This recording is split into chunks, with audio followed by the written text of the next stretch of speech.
So today, lads, we're going to be talking about Charles Barkley, what he has said about A'ja Wilson, Caitlin Clark, Unrivaled. And yeah, I haven't actually read this article.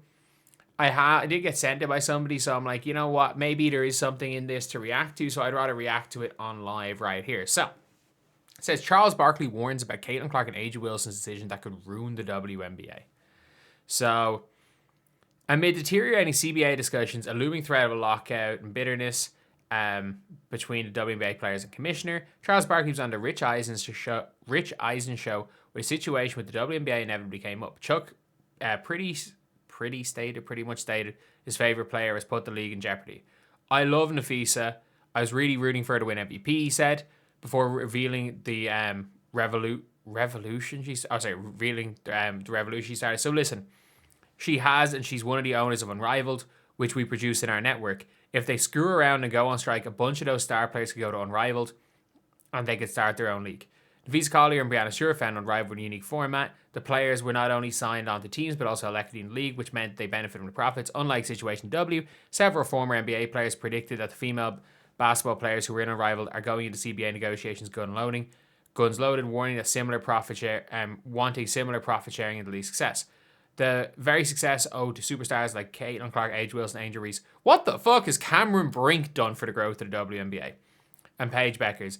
With Caitlin, Angel, and Cameron injured this season. The fuck has Cameron Brink done? I'm sorry. That's like saying Hailey Van Lith is responsible for it. I know Cameron Brink's better than Hailey Van Lith, but like neither have done anything in the WNBA. You got to understand one thing about these negotiations, and I've been in these negotiations. The stars aren't the same as regular players. Let's get that out of the way. The stars are the ones who drive the league, but most of the rank and file are regular good players. This is where he worries for the expendable players. If the WNBA went on strike and all the Ages, Napheesa's already down there, Caitlin, all those went to Unrivaled, they could start their own league with their own equity and make 3 times the money they're making right now. Now that would screw all the other players in the WNBA. Charles Barkley must protect other players. He's very familiar with superstars and lockouts. He was one of the superstars in the year with Jordan, Larry, Magic, and Shaq. And one of the things we know from Charles Barkley is he literally won't be in 2K because he doesn't believe 2K are doing a good enough job with the retired players. So Charles Barkley has refused money from 2K because he doesn't think the 2K doing a good enough job with the NBA. So I do think that Charles Barkley has put his money where his mouth is. So this is not just him chatting shit. Like, he's actually put his money where his mouth is in situations like this in the past. So yeah, I think there's of all people to question, whether or not they're fully into this, like fully invested, or they fully believe what they're saying. I think Charles Barkley's one of those. He says here, there are loads of rank and file players in WNBA, while Caitlin, Angel, and Paige's salaries are nowhere close to the smallest NBA contract. They have major deals, like Clark's historic deal with Wilson. Chuck's side player fee is wage award in the WNBA, as wage award in WNBA's Commissioner Kathy Engelbert. Says hopefully the agreement gets done in time to make sense. I don't think anyone wants to see a lockout, she told ESPN. It's not something we're advocating for. We just want to make sure that this deal is done the right way, using whatever time it takes us to have both sides agree on something. Nneka Nwumike obviously stepping in and saying that. And saying here, I don't think anyone wants to see a lockout. I think there are people that want to see a lockout. Unpopular opinion is I think there are people that want to see a lockout because I think there's a good chance that there will be not some form of and maybe not exactly like a non-compete where you're not allowed to play for anyone else, but very much restrictions on playing in outside leagues.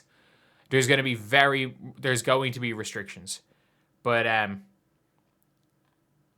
yeah, it says here, obviously we all know when it ends. We've talked enough about the CBA. But it is interesting, like Charles Barkley, he did make a good point, in fairness. Basically said, well, I mean, if he's going to start your own league, sure, it benefits you, but what about the rest of them? And Charles is somebody, like, you can say it about a lot of people, but Charles is the one person who has a historic track record that you can point to, him standing up for the lower players in the league, him standing up for the people that were there before him, trying to make sure everybody eats. Like, Charles Barkley has in fact taken less money or refused money for that specific reason. So I do think in general that like that Charles has a point. I don't think it's enough of a point. I don't think it's enough of a point that's really going to make that much of a difference. But I do think it's enough of a point that, I mean, he's right. Like that's all that I mean. That's all I have to say is like Charles is absolutely like he's right in what he's saying, and the question really is whether or not you believe that that Unrivaled not having 150 something players. Yes, Unrivaled, a lockout would benefit the players in Unrivaled, but it doesn't benefit the rest of the players.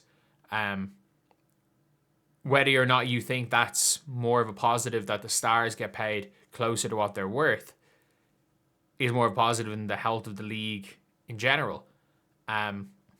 That's up to you guys to decide. Because let's be real, in all of these leagues, the stars never get paid what they're worth, but the mid-tier players most of the time get paid more than what they're worth. Like with the revenue the WNBA brings in, there are players that are making, like Mercedes Russell at 180k to do nothing. Like she was getting paid based on every freaking metric, was getting paid too much money. But yeah, it is an interesting conversation. I don't think that's going to be I don't think that's going to be something that the league are too worried about, or the players are too worried about. But maybe, like, look, Bree Turner. Maybe with Bree Turner and Ewell in there. There are some bench players in those negotiations, so they would be talking about that from that perspective. I think Neko Wumake, as much as anything, like is going to be anti-lockout. I think whatever about Fee's speech, I think they all hate Kathy anyway. I would be not surprised if we see Adam Silver being involved in negotiations. Adam Silver stepping in place of Kathy Engelbert. I wouldn't be surprised if Kathy gets fired. Like Kathy cannot be replaced, or can't be replaced by the end of the CBA negotiations realistically, but she could possibly be fired and have Adam Silver step in as interim commissioner during the negotiations. But I don't see WNBA season not happening. I actually don't. I don't see any scenario where the W season doesn't happen. I think, like, if it does turn out that the sticking point is a non-compete and the players are being offered $1 to $2 million a year as max contracts, and then the sticking point is the non-compete, and if that turns out to be the case, then public sentiment towards Fee is going to be completely down the drain. But I don't know if that will be the case. We're talking about hypotheticals here, and I think Charles made another good point that as much as everyone wants to talk, these players can have Unrivaled, like it might be a good thing for women's sports, if the league, if there is a lockout and players can go play in this league and make more money, and it's like, but these leagues will never have as many players as the WNBA. They'll never have as many teams. Like, it's to scale Unrivaled to this extent that it has as many players as the WNBA, to scale it up that big is going to take a decade. So while yes, it'll like a lockout and players playing Unrivaled just taking over from the WNBA, it makes it better for the top players. It doesn't make it better for the players coming up through college. Because again, there's only finite equity and players that were there at the start have equity.